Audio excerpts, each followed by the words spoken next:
présentera jamais ta mère. Salut tout le monde, c'est Sonia, j'espère que vous allez bien. J'ai eu le goût de vous parler aujourd'hui des blocages. J'ai eu une question ce matin qui m'a popé sur Messenger. Sonia, peux-tu m'expliquer qu'est-ce qui fait qu'on se sabote quand on est dans l'atteinte d'un objectif? Que ce soit perdre du poids, que ce soit changer nos habitudes de vie, faire du sport, commencer à bouger, commencer à s'occuper de soi, prendre soin de soi, se donner du temps de qualité. Il y a mille et une choses qu'on peut faire pour s'occuper de soi, pour faire quelque chose, pour se donner un objectif. Et mon Dieu, que des fois, c'est difficile, hein? Je suis certaine que la personne qui m'écrit ça ce matin, c'est pas la seule au monde qui a une difficulté avec certains objectifs de sa vie. Ça m'étonnerait, en tout cas.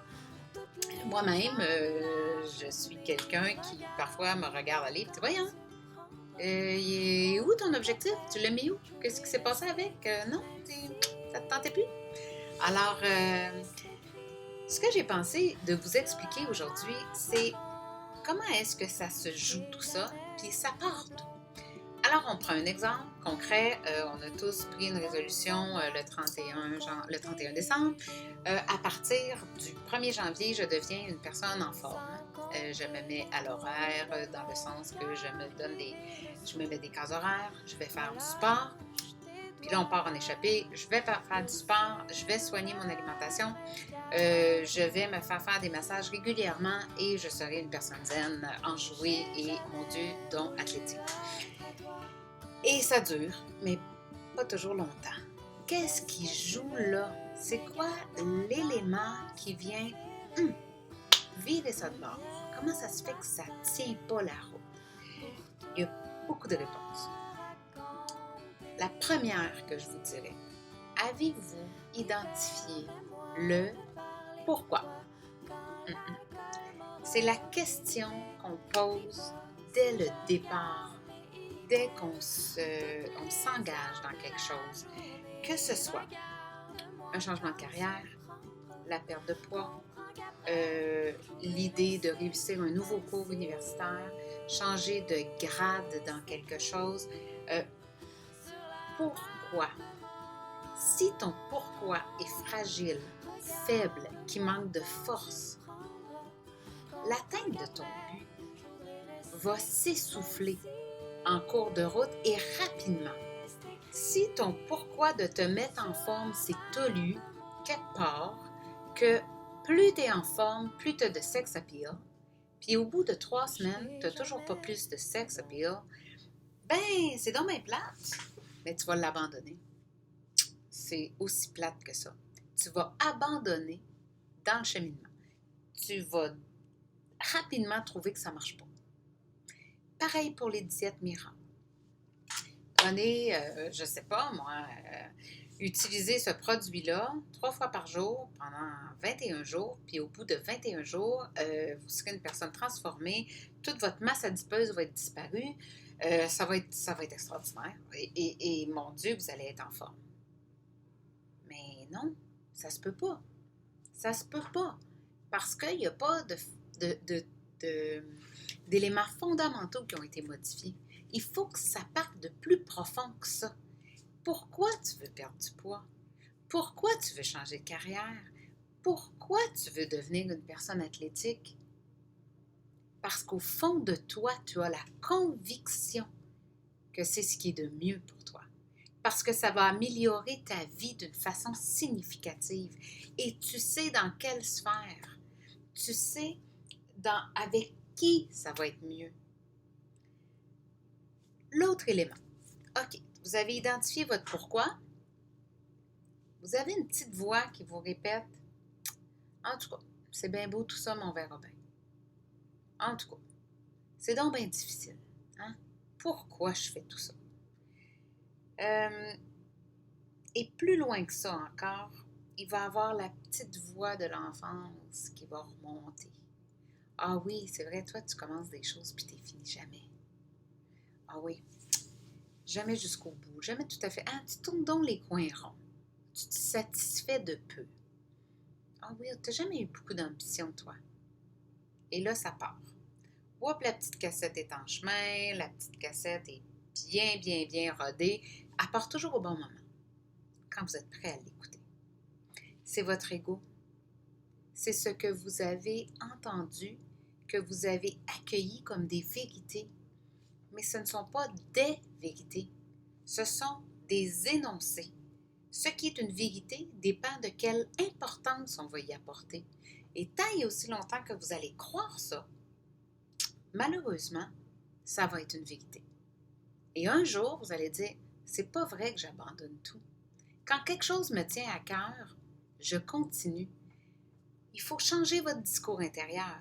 De lâcheux, de lâcheuse, il faut devenir persévérant. De peu engagé, il faut devenir impliqué. De détaché, il faut devenir relié. C'est vraiment et très important de changer la façon dont vous appelez, dont vous nommez les choses et de transformer vos vérités. Je vous ai préparé un petit formulaire que je vais placer en lien juste ici dans le coin. Vous allez juste avoir à cliquer dessus. Sur ce formulaire-là, vous avez des exemples. Des exemples, par exemple, de pensées acquises. Par exemple, je me fais toujours laisser. Avec le sentiment qui est associé. C'est quoi la peur qui est là-dedans? C'est la peur du rejet, la peur de ne pas être à la hauteur, la peur d'être abandonné encore. Puis peut-être d'être en mesure de réaliser qu'on le provoque. On provoque la situation dont on est certain de connaître l'issue. On est sûr que c'est ça qui va arriver. Fait que tant qu'à attendre 6 mois avec une personne qu'elle nous laisse, pourquoi pas s'organiser pour saboter ça un petit peu puis que ça se fasse plus vite? Donc, on va arrêter de niaiser. De toute façon, ils m'ont tout laissé. Il va me laisser lui aussi. Non! Comment je peux transformer ça en une pensée positive, enrichissante, nourrissante? Alors, je suis une personne qui m'aime et qui sait qu'elle mérite un amour respectable, un amour égal, un amour vrai. Changez vos modes de pensée. On appelle ça des formes pensées, en fait. Il faut les modifier pour arriver à des messages que l'on se donne, des auto-messages, pas des automassages, si ça vous tente, allez-y, des auto-messages. Qu'est-ce qu'on va s'offrir? Qu'est-ce qu'on va se donner? Parce qu'on a ce devoir-là d'être compatissant, accueillant et surtout de savoir qu'on y a droit. Alors, je vous dis, bonne formulation de message, croyez en vous et vous allez comprendre pourquoi vous sabotez vos entreprises. Mais pas parce que vous le souhaitez dans votre cœur, parce que vous l'avez cru un jour que peut-être c'était pas pour vous. Mais il n'y a personne qui est né pour un petit pain. Puis c'est pas vrai ça. Il y a du pain, il peut en avoir pour tout le monde. Puis je dis toujours, on est tous capables d'avoir un buffet. Puis moi, je vous souhaite un beau buffet. Puis des sandwichs, pas de croûte avec des croûtes avec du pain brun, faites-le comme vous voulez. Mais vous êtes nés bien plus que pour un petit pain. Vous êtes nés pour un buffet. Alors, je vous souhaite bon appétit et à la prochaine.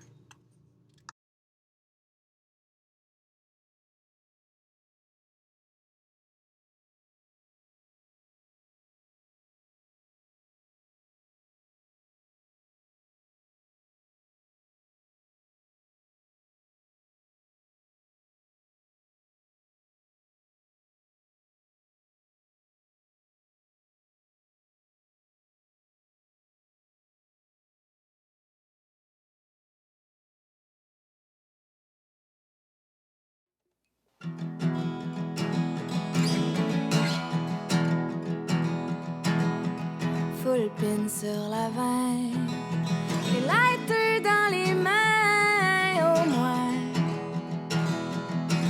est deux. Le char sent le vieux. Chez le quai pour rien était clair. Mes culottes. J'perds la tête. Oh! Oh, oh, oh, oh, oh, oh!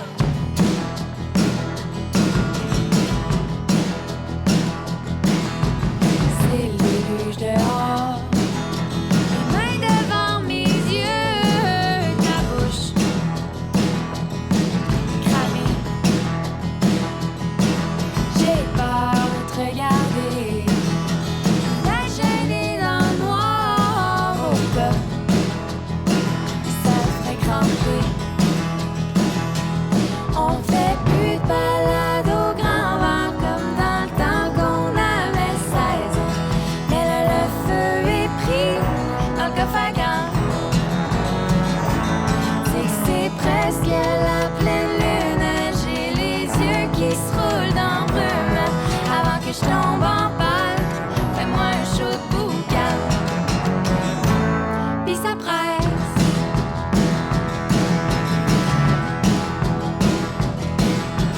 Tous les sabretelles. J'ai montré mon corps infrarouge de vie. T'es pas poli. T'as choqué 3 feux rouges.